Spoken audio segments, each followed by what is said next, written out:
right, everybody, welcome back. Make sure you like and subscribe, and please leave a comment down below. But the first episode of Lanterns really had an enormous job to accomplish, and it needed to introduce this new interpretation of the Green Lantern mythology. It had to establish John Stewart and Hal Jordan, it had to sell audiences on the show's grounded detective approach, and demonstrate how Green Lantern fits into the larger DCU. And unfortunately, it is following a failed box office run of Supergirl, which was the second DCU movie. And it's unfortunate that it flopped because it's actually not that bad of a film. In fact, I think it's going to have a larger impact years down the line as some other movies have had. And that's just what it's going to be.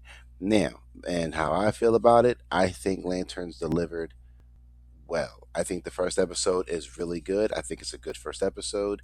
I think as a detective mystery grounded approach, I think it makes sense. And yes, there is more sci-fi to this than we know. Everything we got from the trailers was really like the first episode, maybe first two episodes with some stuff from the last like three or four episodes thrown in for spice. But everything we got from the trailers was just the first two episodes. Let's keep it a buck. So we haven't seen everything. And one of the biggest strengths of the premiere is that it doesn't feel like DC is rushing. It doesn't feel like they're rushing to show us everything. Instead, it just establishes characters and the mystery first, which is how a mystery is supposed to go, usually, by the way. So people who are complaining about this, that, and the third, bruh, it's the first episode of an 8 episode series. Can we get to the halfway point before we talk about stuff that makes us angry, even though you haven't seen anything? Now, if we'd have gotten to the fourth episode and everyone was complaining, then I could be like, okay, fine. It's the fourth episode. It hasn't really gotten anywhere. Cool. But the first episode, what were y'all expecting? So I'm not understanding this, but me personally, I think the first episode is great, and that's important because Green Lantern can easily become pretty overwhelming. You've got the core, the Guardians, different Lantern colors, alien civilizations, cosmic history, and an enormous mythology. Green Lantern has a lot just to Green Lantern itself, so it's nice that it came off not so overbearing. I mean, me personally, I think that we're definitely going to get like parallax. I still think Hal's going to parallax. If not in this season, they're definitely building up to him parallaxing next season. I definitely think that the guy that runs the ranch, I think, me personally, this is just a theory. I think he might be a Black Lantern. I think we might be getting like some Black Design stuff. And there was another guy who was cast in the show who doesn't have a name, but they gave him an alias, and his name's like Aton or Anton or something like that. And I think that's atrocitus. I'm just saying, or he might be a guardian. Who knows? But I'm saying, like, there's more to this show that we haven't seen yet. We know we're going to see the Science Cell prison because we see him there talking to Sinestro in the trailer. So we're going to see Sinestro at some point. I don't understand. But me personally, it seems willing to take its time. I think Aaron Pierre is great. I think at first I was kind of upset because I wanted the other guys like Steven Smith or something like that. I wanted him to get the role because I thought he looked like a John Stewart. But then Aaron Pierre got the haircut and he showed up and he muscled up and he had the. I was like, oh no, he looks like John. Okay, cool. He looks like John, and I thought like his performance was good to play a stoic, by the books Marine who's raised by a tough Marine who used to shoot apples off his head to prove his toughness. I think we got a pretty good casting here. I think like Aaron Pierre does it. I think his chemistry with Kyle Chandler is off the chain. By the way, when I literally first saw Kyle Chandler start being Hal in the first episode, I said, "Oh yeah, he's Hal." Instantly, I was like, "He's Hal." That is so nice that he's Hal pretty much early on. Now, I will say it was very hard for Aaron Pierre. I think, he still has more time to go, but bringing up and bringing to life a character who means a lot to DC fans. John Stewart took the world by storm in the 2000s when he debuted in Justice League. He'd been around for a good 20 plus years by that point. I'm pretty sure John Stewart first appeared in 1971, as the first Green Lantern, the first Black Green Lantern, and he wasn't super big until about the Grant Morrison run of Justice League. He shows up there. I know by that point, uh, Mark Wade was writing it. And I think that's when John kind of shows up. But then the Justice League cartoon happened, and then that really set John popular. And that was good. They actually came up with that Marine Corps thing in Justice League, and then they carried it over here, which I think is nice. I think the Marine Corps thing carried over to the comics. So they like that show pretty much made John Stewart who he is today. And Aaron Pierre, I think, does a great job of bringing him to life. So it was an interesting premiere, and it finally gave us the opportunity to see this new interpretation develop. And instead of immediately presenting John as like the completely confident veteran Lantern, we're accustomed to seeing the series has room to show us how he becomes that man. And that's potentially one of the show's best potential opportunities.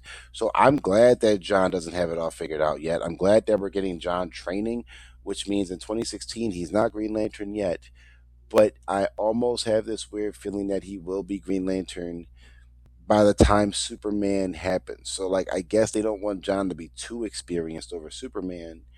And in 2025, Superman had been Superman for 3 years. So, 2022, so that's about 6 years after Lanterns. I wouldn't be surprised if John isn't really fully Green Lantern until about 2020.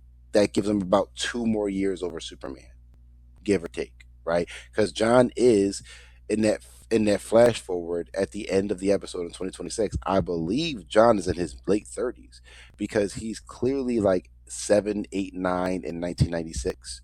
And then 20 years later, he'd be in his late 20s. But then another 10 years after that, yeah, he'd be like 30, between 36 to 39, depending on how old he is in 1996. So that's something that I'm interested in seeing. I'm interested in seeing how that goes. Now, as I said before, I think the older Hal raises a lot of questions. I always questioned it. When Kyle Chandler was cast as Hal, I questioned it because I was like, that means Hal's in his 60s. Because in the opening scene, it says Hal first became Green Lantern in 1986, which means by 2026, he'd been Green Lantern for 40 years. In 2016, he'd been a Lantern for 30 years since John was a small child, maybe even a baby. We don't know when John was born. And it definitely made me think like, okay, the more veteran dynamic older guy who's a little jaded, they didn't need to be identical with each other, which is something I also liked. And I definitely think that that's a huge sign that something's wrong with Hal. Well, we do know something's wrong with Hal because his hologram from his ring came out from 10 years ago. And John's like, you're a lot nicer 10 years ago. What happened? And we're trying to figure this out now. And even to the point where the alien at the end of the episode was chanting the oath and it pissed Hal off. So something must have happened between 2006 and 2016 that really jaded Hal and just made him like not right. And I definitely think there might be a little bit of parallax influence there. That's just me being a comic nerd who really likes Jeff Johns' run of Green Lantern that really in the 2000s really made Hal the goat again. You know what I mean? And in fact, I definitely think that John and Hal, like, they shouldn't be identical. In fact, they're different personalities, experiences, and approaches to being Green Lantern can become like the foundation of the entire series. And if their chemistry already worked for you in episode one, like it did for me, that's a huge positive going forward. I think their chemistry is great. I like their chemistry as much as I like Corinne Sweat and Brosnahan's chemistry in Superman. So I think this makes grounds for a really good series. Let the show evolve. It's on its first episode. Let the show go from one, two, three, four. If you get to the halfway point and you think, you know what, I ain't really feeling this still, then fine. You gave it 4 episodes. You gave it to the halfway point. But if you get to the halfway point and you go, you know what, this joint is actually fire, and you keep going. Because James Gunn even said recently on X, I think he said that he's more excited for people to see the last couple of episodes. So there's something big in those last couple episodes, or they're just really damn good. So let's just give it a chance. Let's give it a chance. It's already better than the 2011 Green Lantern movie.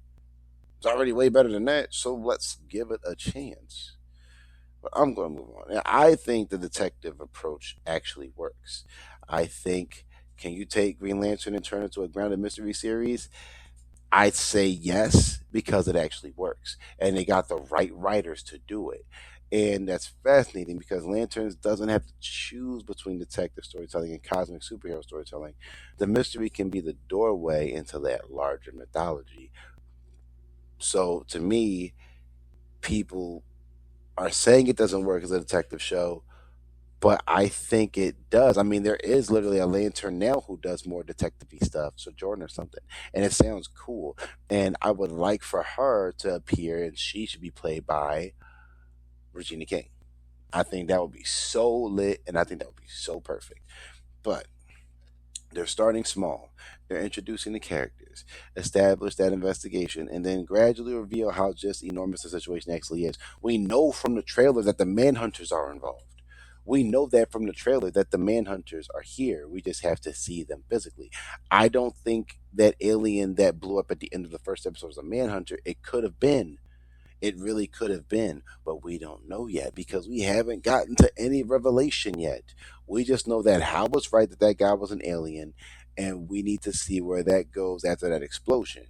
Now, I'd say waiting too long to show the Manhunters or at least another entity is a bad idea. I'd say in this next episode, we should definitely see something is the right way to go. But again, I didn't work on the show, so I don't know. And I do think that the DCU needs this type of genre. I think this is what the DCU needed. It's like a lot of people were crying about James Gunn and everything's going to be so James Gunn style. This is nothing like James Gunn. Supergirl was more James Gunn than Superman was. And then you had Creature Commandos, which was so awesome. You had Peacemaker, which was great. But at the end of the day, this is what we were talking about. This is what we were promised. We're going to get different tones of different projects. No projects will feel the same, except it's impossible to not have one project feel like another project. You know what I mean? Like it's not impossible to make that happen, and it's very hard to do it. But when you pull it off, you pull it off. I think what we're getting is a very character-driven universe, and a lot of people, in my opinion, aren't ready for that. I don't think the MCU is as character-driven as people think it is, but that's just me. And we have the whole thing. So in my overall honesty, like I think it's a great episode. I think it did a lot of what we needed to do. I think that this really did help show like, oh no, the DCU is definitely got something special up its sleeve. We just need to wait and see what it is. So people just need to fall back and let the chips fall. Let it happen. Let the show breathe. Let it flow. Give it a chance. If you don't want to watch it, you don't have to. But if you're like, I watched the first episode and it just didn't do any lantern stuff for me, then yeah, you're just impatient. You need to wait.